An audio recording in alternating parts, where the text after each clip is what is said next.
5,500 years ago, the Sumerian people of Mesopotamia developed the first system of writing, now called cuneiform. A reed was used to inscribe soft, damp clay tablets with various types of symbols. These inscriptions communicated the language of the day. They are the earliest human voices we hear. They connect us to a time and people that we could otherwise only imagine. These clay tablets give us a clear picture of society and culture at the beginning of civilization, as well as the character of the people, their beliefs and values. And now, Grant Peeples with Clay Tablets. Good evening. We're going to begin tonight with a poem by a New Zealand poet by the name of Harun Rashid.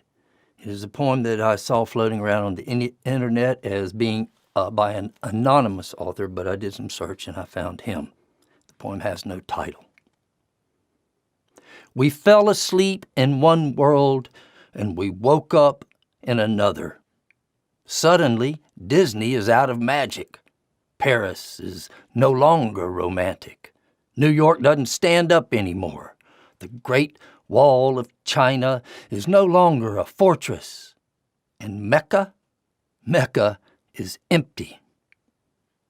Hugs and kisses have suddenly become weapons, and not visiting our loved ones has become an act of love.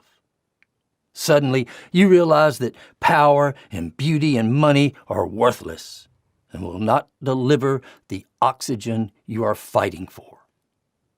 The world continues its life, and it is beautiful. It has put humans in cages. I think it might be sending us a message. I think it is saying, you are not necessary. The air, the earth, the water, and sky are well enough without you. When you come back, you will see then that you are my guests and not my pilots.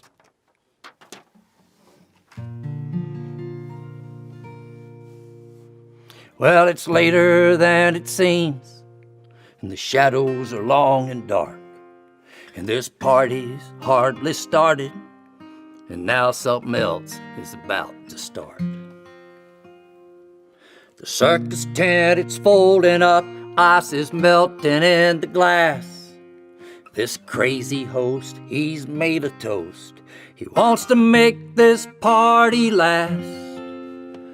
But a dark new day is dawning as we edge closer to the brink. Well, it's early in the morning, but it's later than you think. Well, I cry into a river as I sing my mournful songs. I see through the smoke and mirrors, but still I find myself alone. I hear the ticking of the clock. I see the sand move through the glass, and the church bells chime, a canary dies, and the light starts fading fast. On a dark new day that's dawning, as we edge closer to the drink. Well, it's early in the morning, but it's later than you think. Yes, a dark new day is dawning as we edge closer to the brink.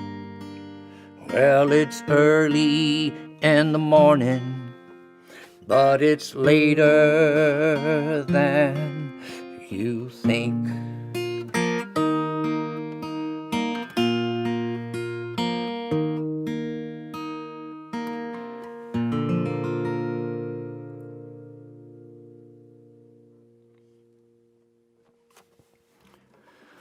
Well, good evening, everybody. Donna is my co-host. Are you there, Donna?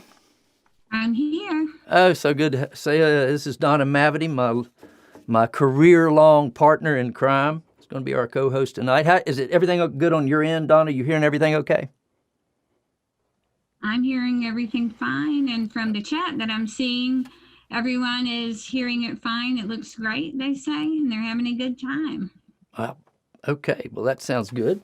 I think we should just move ahead, and I think we'll start at this point. I want to start out with maybe a little something,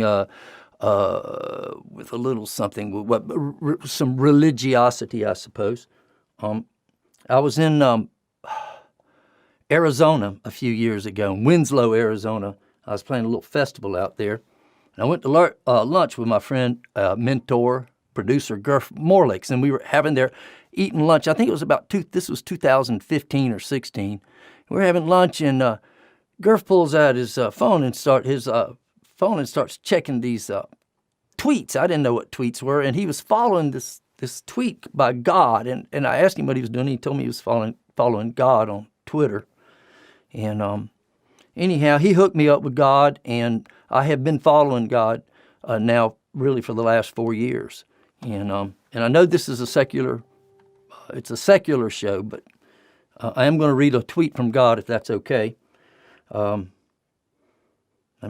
know atheists that have Christmas trees, so we're not. This is God. Next time you go to church, breathe. Breathe the sweet air of religious freedom. Draw in the balmy scent of personal liberty. Inhale deeply the soothing draft of unshakable faith. And do it with as many fellow believers as you can. And you will be rewarded in heaven very soon.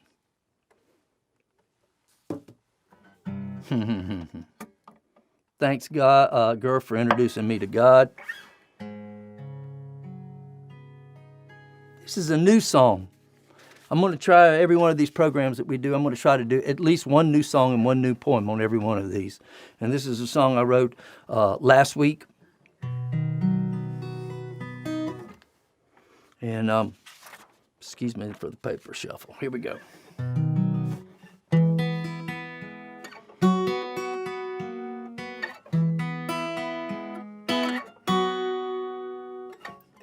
People writing me, ask me how I'm doing. I tell them all, well, I'm doing okay.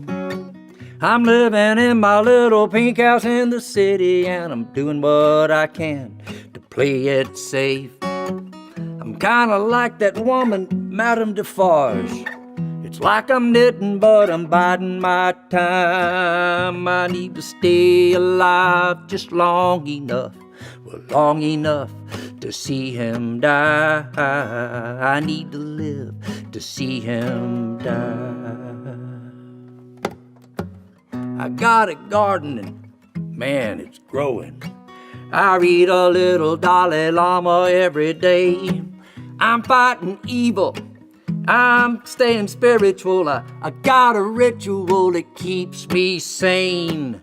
Whenever I get to feeling hopeless, there's a thought, I just bring it to mind. I need to stay alive just long enough to see him die. I want to live to see him die.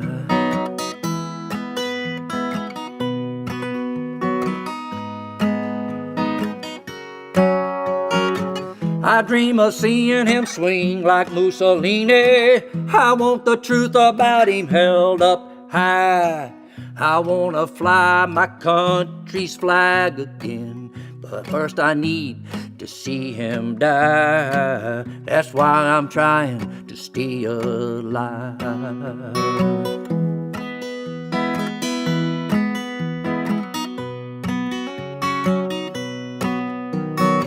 So if you start to feeling hopeless, there's a thought you need to bring to mind. We all need to stay alive long enough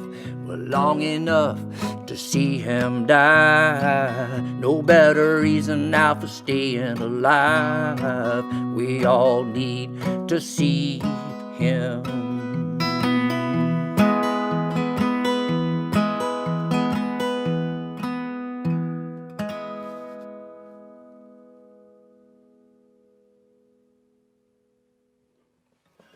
That was what you would call an unresolved song. All right. Well, thank you, everybody, for being here tonight. This is our second edition of Clay Tablets. And we started on the first one. I wanted to make a phone call to somebody that I knew who was out there making art. And last week we talked to my artist friend, Matthew McCarran. And this week we're going to give my friend Roy Zimmerman a call out in California. I don't know if you've heard of Roy or not. But we're going to show the video first. Okay, excuse me for that. About messed up our whole sequence here. First, we're going to show you a video, and this is a song Roy wrote. I think this was actually pre-Obama, and it's called "It's So Hard to Be a Liberal."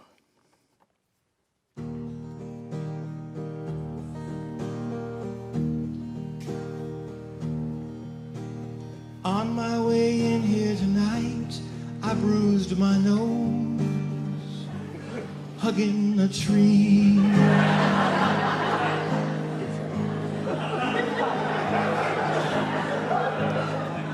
I was late because I had to stop by on my way at San Quentin to set a criminal free.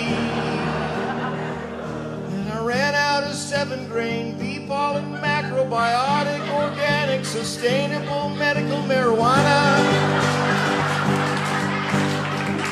for my jerky knee. Do you know how hard it is to be a liberal? Well, do ya? I had to learn to speak French, Spanish, Hindi, and Dolphin just so I could relate. I'm exhausted from taxing and spending and controlling the media and ruling San Francisco as a separatist nation state. And in yoga today I got bent out of shape because the guy doing bow pulling pose next to me was intolerant, which I hate. Do you know how hard it is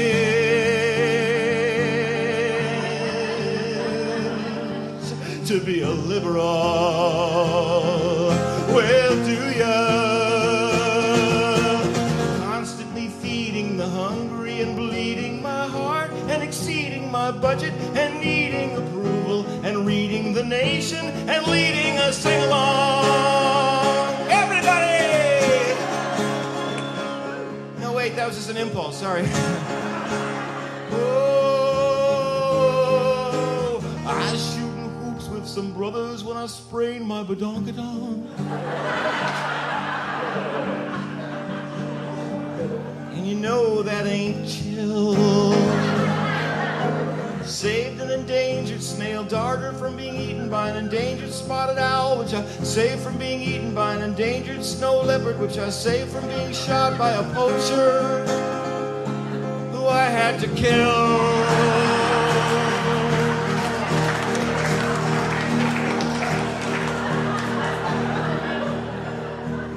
With kindness.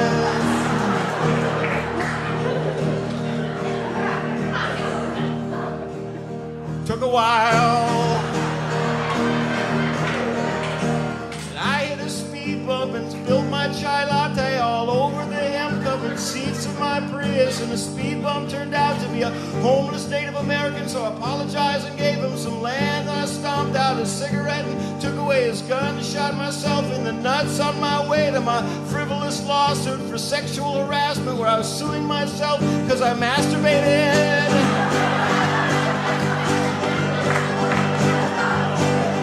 against my will. Do you know how hard it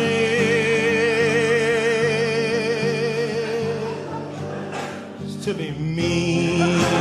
Do you know how hard it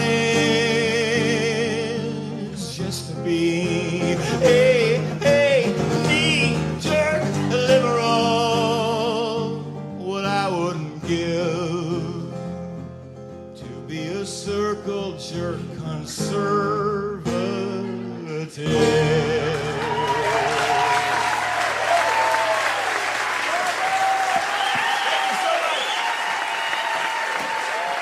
Call Roy Zimmerman. Wow.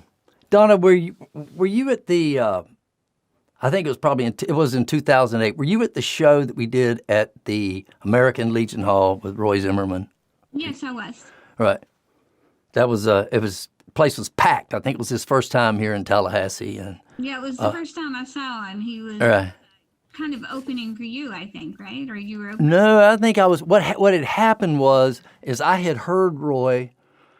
I heard Roy on West Coast Live, and this was probably 2007. He was West Coast Live is the NPR broadcast in California, and he was doing a live performance. And he did the performance, and then after somebody interviewed him, and wow, his songs were just so smart, and he was his delivery was just so sharp, and so I figured I could learn something from him. So I called him up on the phone and told him that I was an artist, an established artist in Florida, which I wasn't, and that I would, if he came to Florida, I would book a tour for him and that I could open for him. And for some reason, he conceded, and we played a number of shows. And we did this one in Tallahassee, was the first one. And then we went to, Miami, and we played at Ellen Buckstill's Shack in the Back. And that place was packed, too. We were up well over about 150 people in Tallahassee, and I think Ellen had close to 200 there. And then, and Roy just smoked it. And then we went to Sarasota, and we had a show in this cafe. We had 4 people there. And I opened, and I can remember just feeling so like, oh, this is the yuckiest thing I've ever had to do. And I just kind of phoned it in. I felt bad for me, and I felt bad for Roy. And then Roy got up there, and he did the same exact performance that he had done the 2 nights before. And he played it just as though there were 500 people in the audience. He did not care. Well, he might have cared, but you didn't see it. And so I'm going to give him a call. It was a great tour. I'm going to see if I can get the phone to work. Let me see. Phone. Roy Zimmerman. Roy.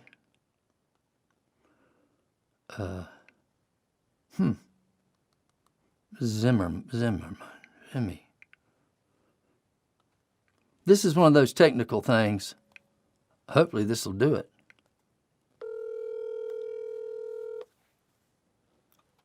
Hey, Grant. Hey, Roy. You got to put me on speed dial, man. You look like a poke. Well, I do. I have you in here as Zimmy, but then I had I had an old number and a new number, and every now and then I know how to put one in, but I don't know how to take them out. So, how are you? I'm doing good. How you doing? Yeah, well, everything's, we're kind of figuring it out. And yeah, sure, exactly. Hey, listen, the only reason I had a sold-out crowd in Tallahassee was because of you. Well, so thank you for introducing me to Florida. I've yeah, had a great time there ever since. Yeah, well, people here love you, and I know we try to get you back here every year, and sure hope to get you back soon. Excellent. I mean, I know you're not playing any shows. Have you done any shit like I'm doing here? Have you done any of this? Have you tried? No, our first foray, I say our because I co-write, with my wife Melanie, right? And our first foray went up this morning. This is a video that we've done called "The Liar Tweets Tonight," and that's otherwise that's our adjustment to the new online world of social organizing. Right, but this whole idea, like doing what I'm doing right now, and just like getting in front of a camera, what do you think of that? And I know, you're sitting here talking to a guy who's on camera doing it. So if you just want to go, I think it's a really shitty idea, and it's vain, and No, of course it's not. I mean, that's what all of us folkies, all of us touring folkies who suddenly, boo for us, but I mean, our income and our way of life just dried up, for the foreseeable future, and everybody's trying to figure it out. So, our buddies Emma's Revolution are cooking it up online, and everybody is doing lessons and concerts, but in a different kind of a context, and song swaps and sing-alongs and all kinds of stuff. I think it's great, and it's gonna change our world. It's gonna change the way we do this stuff, even after they've come up with a vaccine and the whole thing gets worked out. But what about your creative life? I mean, like, what was the impact of this on just how you got up? You know, I mean, you write a lot of songs, and as you explained to me one time, you feel like you have to write a lot of them because you feel some of them have a shelf life. Well, obviously, it was. I mean, when the news came down, it was a huge disruption, right? I mean, I had just done a really great show in South Carolina and in Spartanburg, and and that was just when it was kind of taking hold, and people were just were bumping elbows still and that kind of stuff, right? Yeah. But Melanie and I got to Chattanooga, and we decided, we just can't do this. We gotta drive home. So we suspended the tour at that point, and I'm packing the car up in the parking lot in Chattanooga, and there's a guy in a local car next to me, and he says, like, this virus thing, I mean, the media has just got to find something else to talk about. Yeah. Right? Yeah. He was ready to be done with it, right? Yeah. But we were packing up to go home. And so it was an incredible disruption. It took us, what did it take us 5 days, I guess, to drive home. But I mean, I'm kind of more interested on a personal level about, like, the first 2 hours of your day. How is the first 2 hours of your day creatively different than it was before all this went down? I mean, are you springing to the easel in the same way? Does the easel look different? Does, Yeah. Of course it looks different. Sure, because we're finding a different way to reach people. So that's why, for instance, the song Parody, that's why the Liar tweets tonight. I mean, both you and I write a lot of original songs that dig and delve into the depths, not to get too alliterative, of these issues, right? In funny ways sometimes, and in heart-rending ways sometimes, all of that, that's what the original songs are for. But we're dealing now with an online kind of world that responds so instantly, right? And song parodies are a great way to make that instant connection with people, make your point, get people, amused and okay. Well, that's how it's changed. Between now and the next show, I'm doing another show on May 19th. I will have written a parody. And so I'm just going to take that as an assignment, and I really see what you're talking about. And by the way, I saw your broadcast today of your new song, and it's sensational. The production on it's unbelievable, and you've got a lot of people involved in it. And the name of it again is?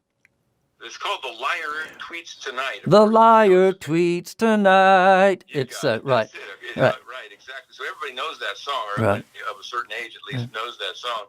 And those people of a certain age are who I call my audience.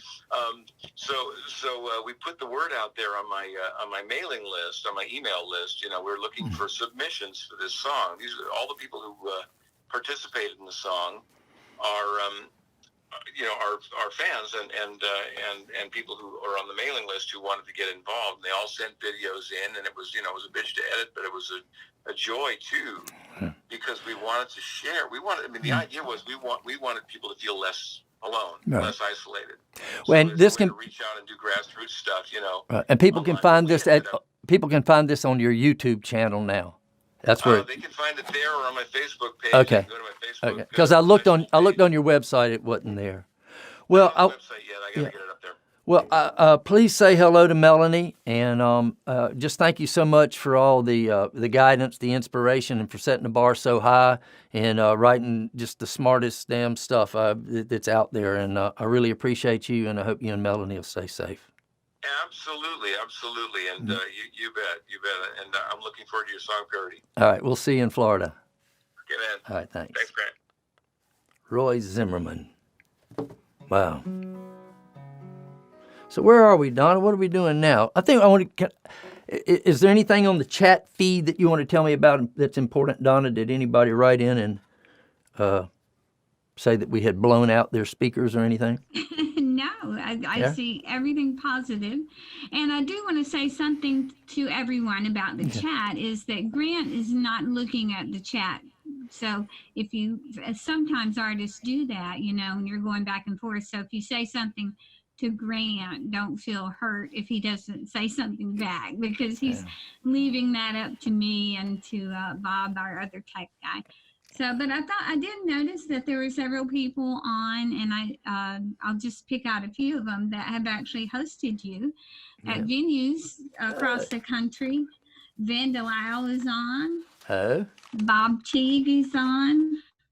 Barry Lynn, Jane Falvey, Becky Abel. All those are people that have invited you to play at their venues or their house concerts. So shout out to them and thanks to them for that.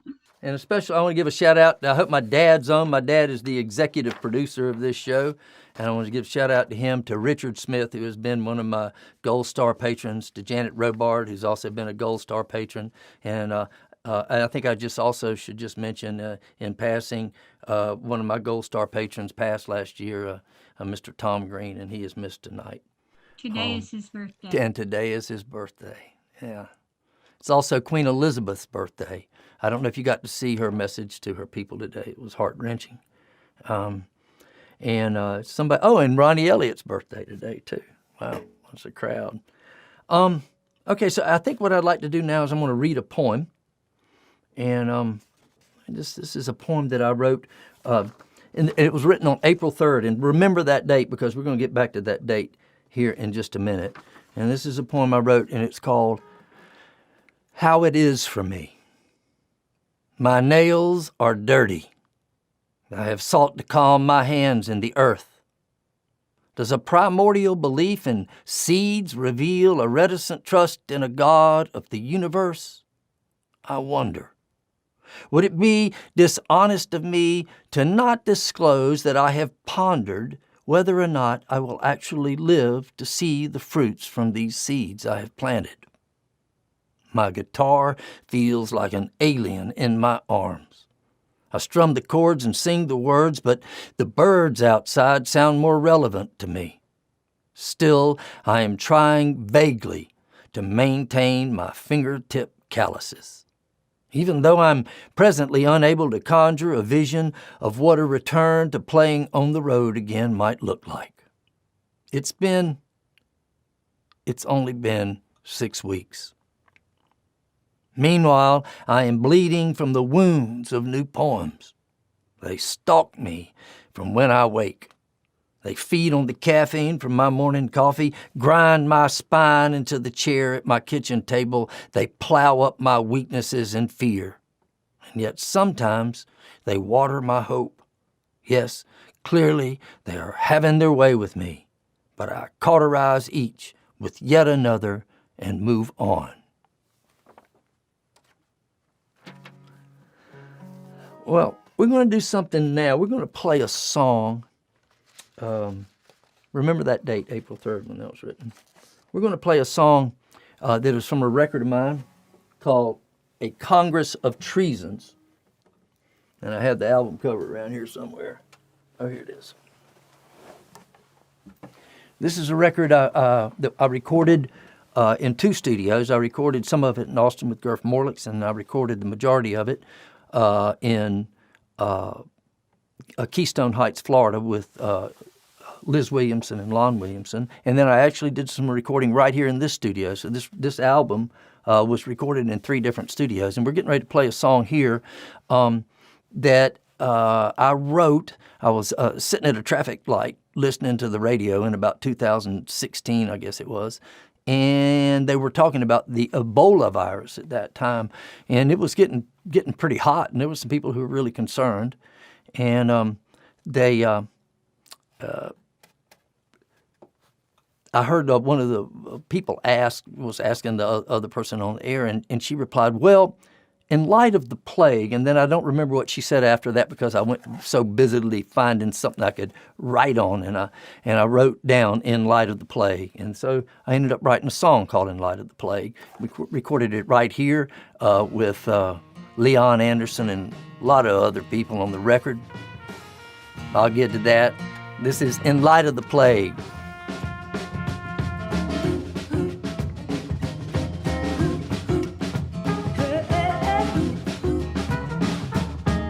Of the plague, I can see things now more clearly. I'm letting people in that I had never once let near me. I'm breathing much more easy and express myself more deeply. In light of the plague, my look on life has changed completely. So in light of the plague, I've been writing lots of letters. I've been telling everybody just exactly what I think about them. No time to waste. I know it's now or never. Yeah, in light of the plague, I gotta get my shit together. All my papers are in order, got the porn off my computer. I got all my things arranged so I don't seem like such a loser. Yeah, my legacy is solid, cause the past is down the sewer. In light of the plague, it is all about the future.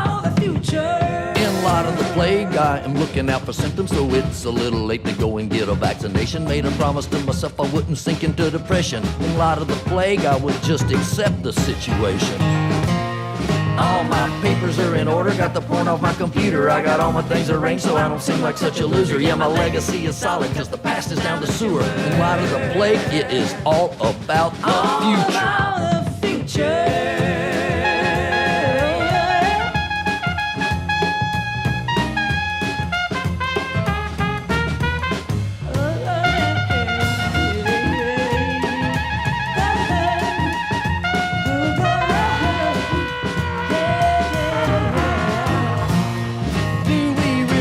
Who's been exposed to the virus, who we need to quarantine and who we need to keep beside us. It's a crazy kind of thing and there's no doubt that it's a crisis. In light of the plague, everybody's feeling righteous. My papers are in order, got the porn off my computer. I got all my things arranged so I don't seem like such a loser. Yeah, my legacy is solid, the past is down the sewer. In light of the plague, everything's about the future. About the future.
Yeah.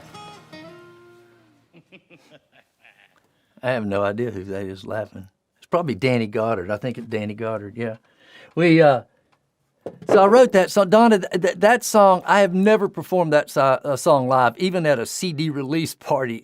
Have there any other song that's ever been on a record of mine that I've never sung before that you can think of? That may be the only one. I think this is the only one. I have never performed anywhere. I don't think I could do it. I don't think there'd be any way I could do it. I don't think I could even find the players again. That was Leon Anderson, drum professor at Florida State University. On drums, Eric Alvar was on bass. We were in this room. We were scattered out all over this building. Danny Goddard on guitar. And then it was Longino Parsons was playing the trumpet. We did all of that here, and then we sent the session to Keystone Heights and Gatorbone Studio, and Liz and Lon added the vocals onto that, and that was Liz Williamson, and who produced the record, and Michelle Dalzell Ingram.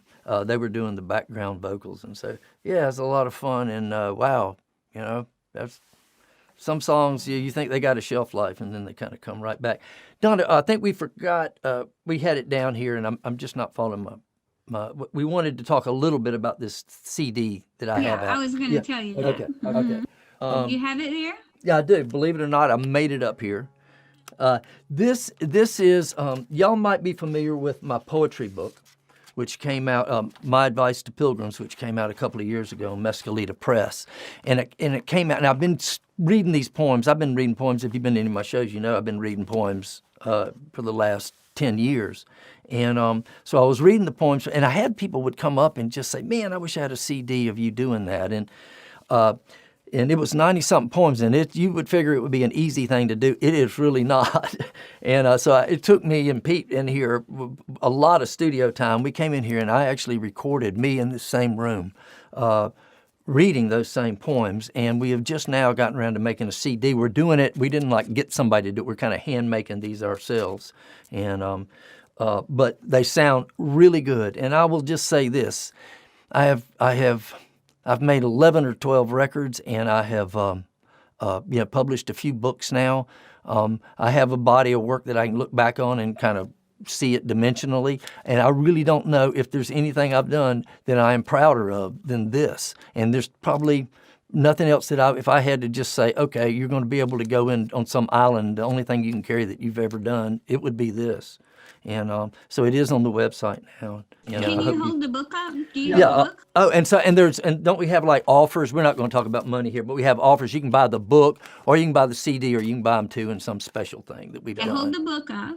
Okay. And hold the CDs next to it, because the CDs are pretty. I made them. Yeah, you did make these, right, in your own And little house. so if you've already bought the book at the website, when you go to the store, you can buy just the CDs, or you can buy the book and the CD, or you can buy just the book. So that's, and it's, I've listened to it. I had to listen to it many times to help with it. And it was very relaxing and funny. Yeah. Well, I enjoyed listening to it because if I'm listening to myself on a record doing a song, I know exactly where all that's going. But there was enough volume here that there were poems that I kind of really didn't. I found myself listening with some interest in something that I had actually written because I didn't know where the hell it was going. Sometimes I was a little disappointed by where it ended up. Hey, listen, we're going to do a little thing. This is going to be a feature of every show. I want to do a mailbag, and I had no idea that I would do it, but I had 2 people write me letters, just hand letters. My address, of course, is everywhere. It's on the interweb, and 2 people wrote me handwritten letters, and I just decided that we're going to do that. And if you would like to write and ask a question or make a comment or something, you can do it. But I don't want emails. I want real letters in my mailbox. You can mail them to Grant Peeples at 1617 Branch Street, Tallahassee, Florida, 32303. And if you don't remember that, you can email me, and I will write you back, and I will send you an email of my physical address, and please send one. So I only have 2, and that's probably enough. This one's from Sarasota. From a viewer in Sarasota. It says, "Dear Grant Peeples, I really enjoyed your clay tablet show. I was wondering how you are personally adapting to the," and she put quote marks around it, "the new reality. Stay safe, Belle." Well, Belle, I'm going to just tell it through a little story. When I was in Nicaragua, when I was down there, I built my first house, and I put a cement floor in it. And dealing with cement on an island's hard, and I cut some corners, and I ended up building the cement floor too low on the ground. There's 170 inches of rain down there, and when it would rain, a dog would lay down on the floor and get up, and there would be the image of the dog on the floor. So I was pretty upset with myself for having done this, and I thought I'd created a real problem. And so I wrote my friend Hugh Roche, who's really good at this stuff, and told him what had happened. And I was kind of self-loathing about all it. And he wrote me this letter back, and the first line, he says, "In construction, whenever something goes wrong, move ahead as though you planned it exactly that way." And so it took me a while to realize that's what I was doing, and that was how I was adapting. That what I have done is I have just assumed that I made a decision to come off the road. And, that I just made it, which is I did. I made a decision to come off the road. Now, there weren't any gigs out there, but it was a decision I made. I could be out there trying to play for somebody in Mississippi. So I did that, and I have I've begun reading now. I'm reading in the classics. I do that every day. I've started a garden. So I've just been moving ahead in my life as though those were decisions that I had made, if that makes sense to you. And that's how I'm doing it. My creative life, and you saw me, I was really interested, didn't know about Roy. It's the creative life is the only thing I have not made a decision about, It just this is a reality that's coming. I'm having to deal with it as an artist, or trying to deal with it as an artist, and it's a lot different right now for me dealing, for me processing stuff artistically than it was pre this thing. So anyhow, so that was one of the letters. Did I talk too long, Donna? And then this is another one. This is from a guy named, this is from Stillwater, Oklahoma. And he says, "Hey, Left Neck, I met you in the parking lot of the Days Inn during the Woody Guthrie Festival in Okima. You told me about your time in Nicaragua. I was wondering if maybe you had thought about going back now that the music thing has dried up. Best of luck, Bill." Well, thank you, Bill. I really appreciate the letter. No, I have not thought about going back, not in any sense that I would go back and try to live there again. But I have memories of Nicaragua. I have them, and I can kind of transport myself there. I have this phone, and I can look at this phone, and I can say, "Siri, play ocean sounds."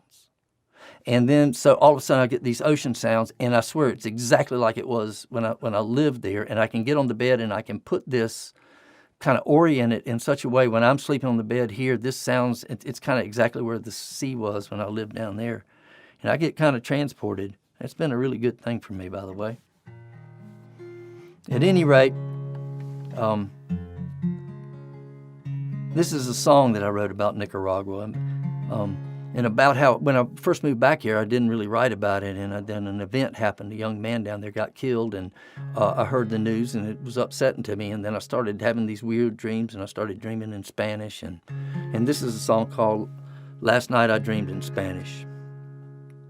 There's an ox-drawn cart on a cobblestone street, and an open-air market flies buzzing round the meat.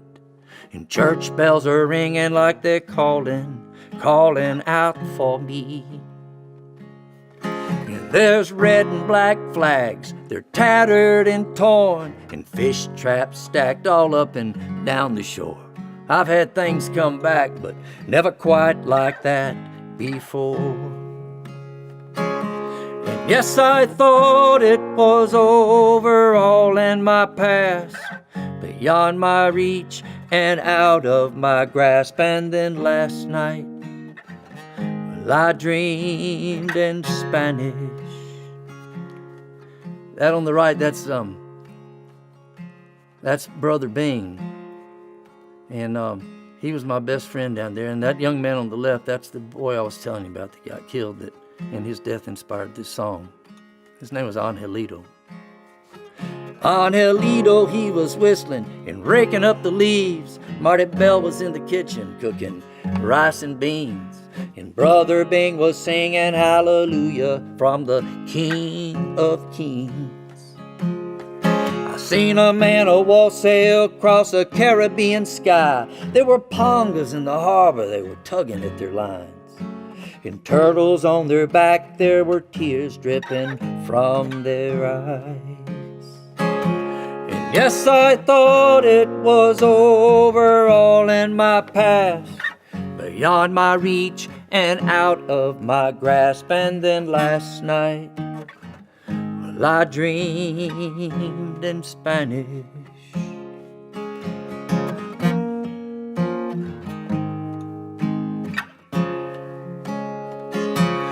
Como una ave que cruza el aire claro, siento hacia me venir tu pensamiento, y aquí en mi corazón hacer su nido.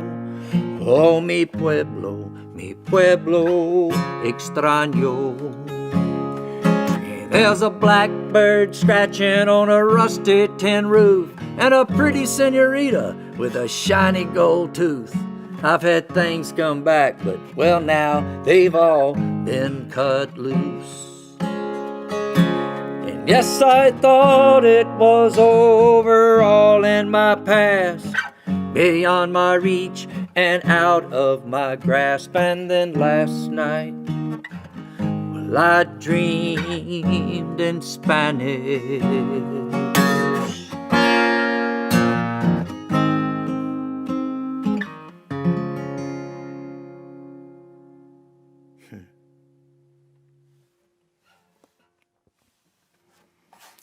All right. Last Night I Dreamed in Spanish. That was on, Donna, what record is that on? That is on Prior Convictions, right? I don't know. I can't tell you which record that's on. I'm pretty sure it is. Prior Convictions, probably. That's my favorite. Yeah. It was, when we recorded it, Gurf produced the record, and yeah, he brought in this Joel Guzman, plays the squeeze box on it. Man, it's really he did a really fine job of that. Well, we're kind of winding up, and I know that I've made some mistakes here. I'm not looking at the camera enough. Is that true, Donna? Are you unhappy with me for not looking at the camera enough? No, you did a pretty good job, but you Really? could look at the camera more, but I would say most of the time it was a good thing. You know, I had this idea. I decided next time I'm going to bring Ruthie, and I'm just going to put Ruthie right there because her head, I would just be able to sit there and look at her face. Wouldn't that be the best? Huh? Or Rhodey. Or Rhodey, but Rhodey would start whining and bitching. Ruthie, it would be an hour for Ruthie. That would be a real challenge for her to just sit there and be able to watch. All right, so here, I'll tell you what I'm going to do. I am going to, I'm just going to add, we're going to close out with 2 poems in a row, which from my performance perspective is probably not a great idea to do it, but I've got 2 poems I'm going to want to read. One I wrote and then one that somebody else wrote. And this is one a lot of you have heard before, and I just kind of wanted to read it tonight. And it's called High Octane Generation. And it's called, and I wrote it for Jimmy Roche, who did my good friend artist Jimmy Roche, who did a video piece in the early 1980s that just became part of my DNA. It's just like it's in my bloodstream, and it was called High Octane Generation. If you get a chance, do a YouTube search, Jimmy Roche High Octane Generation, and you will understand a lot about why I am the way I am. But anyhow, this is so he did that piece, and I wrote this poem a number of years later. High Octane Generation for Jimmy Roche.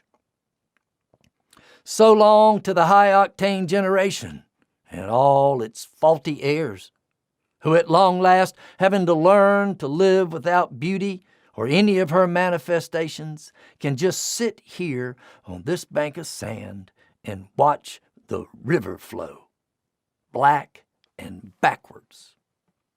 Praise now the plastic tunes and the tooth whiteners, the square boxes, the straight liners, the lighted paths and hand sanitizers, the bay spectrums of knowledge, that bumbling, self-righteous light we have spit into the very eye of the atom.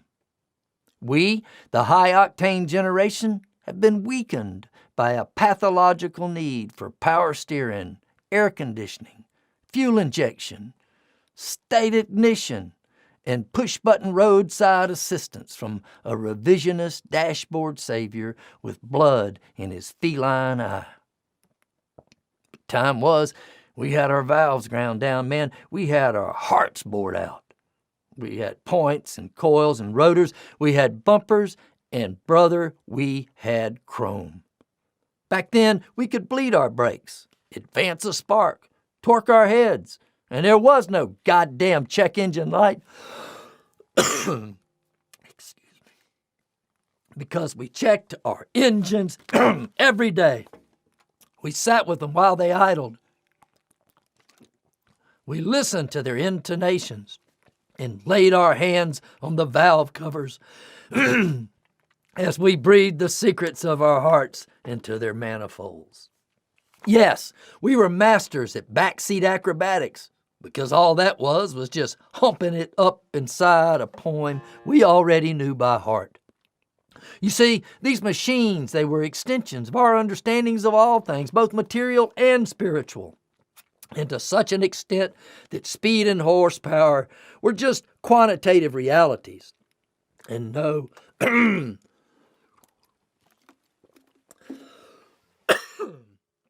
this is hilarious. No, they were allegories that fueled our passions and drove our ideals and mapped out our interior destinations across the crooked fields of time. I have no idea what has happened now to this high-octane generation, why it can no longer burn rubber, or why it has resisted lifting the hood to see the power, or how it has arrived. It's such a place that owning a car that can park itself would appear to be nothing to be ashamed of.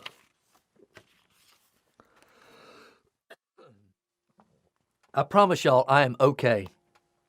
I don't know what happened to me. Can you see tears running down my eyes? Can you see that, Donna? Is that a visual? No, we don't see that. Unfortunately, you don't see it. It could have happened when you were singing about the turtle's tears. I think it was the turtle. Yeah, that would have been really something if I could have pulled that off. All right, so we're going to do one more poem. And this is a poem I wrote. And before we do it, I hope I have it.